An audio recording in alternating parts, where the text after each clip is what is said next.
Hi, I'm David Carruthers. I'm the principal of Florida Risk Partners, and this month in October, we are celebrating Cybersecurity Awareness Month.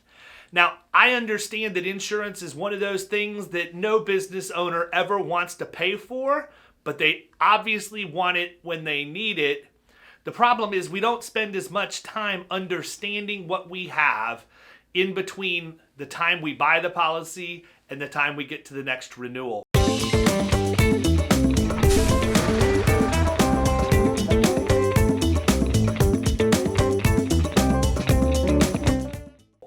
During Cybersecurity Awareness Month, I'm going to highlight different topics that I think are extremely important for business owners to know about how cyber insurance works.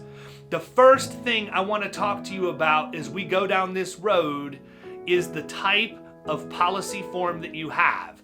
Does your policy have a reimbursement form, or does it have a pay on behalf of form? Here's why that's important. With a reimbursement form, you handle everything involved in the claim, you keep your receipts, you turn them into the carrier, and you get money reimbursed after the fact. Now, some of you may feel like you have the ability to adjust claims and you can control that process better, but at the end of the day, you can't, okay? Let's just call it what it is. There's other issues with that. In addition to the fact you have to do the work, let's think about who does ransomware. The people who could be holding your computer systems hostage likely are on a government watch list. So not only do you have to worry about whether or not you're going to be the one adjusting the claim, but then you have to worry about whether or not you're even legally allowed to pay this person the ransom that they're asking for, because they may be a known terrorist on the Department of Homeland Security's website. So you have to have a procedure for that. Pay on behalf of policy, you don't have to do any of that because the insurance company handles it all. Another big one that's really, at the forefront of current events right now is how are you going to pay? If you've never had a ransomware event before, then you don't realize that ransomware is paid in cryptocurrency. If you know anything about crypto, you know that the portfolio of crypto people is about 80% less than it was at this time last year.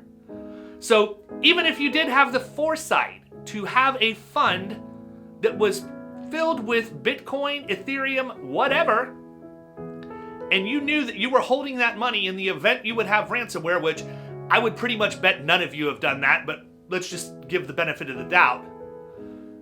What happened to that money? Now you don't have enough. And so again, you go back to the insurance company. The insurance company on a pay in behalf of form does all of that for you. At the end of the day, this is something that you as a business owner would never know. And honestly, my peer group probably doesn't know either, at least the overwhelming majority of them. If they did, they would be talking to you about it. So I would challenge you, if you do have cybersecurity, good on you, you're ahead of the curve. But go ask your agent or look in your policy and see, are you on pay on behalf of, or are you a reimbursement form? And if you're not comfortable asking your agent and you don't know where to look, feel free to reach out. I've put a button at the bottom of this post. You're welcome to schedule time on my calendar. I don't have to try and sell you anything. I can just save you a bunch of time because I know exactly where to look in the policy, and I can let you know what I see. If there are issues and you want me to correct them, I'm absolutely happy to do that, but please understand that's not the intent of this publication. I wish you nothing but the best, and if you're ready, come talk to us at Florida Risk Partners, where you can experience partnership redefined.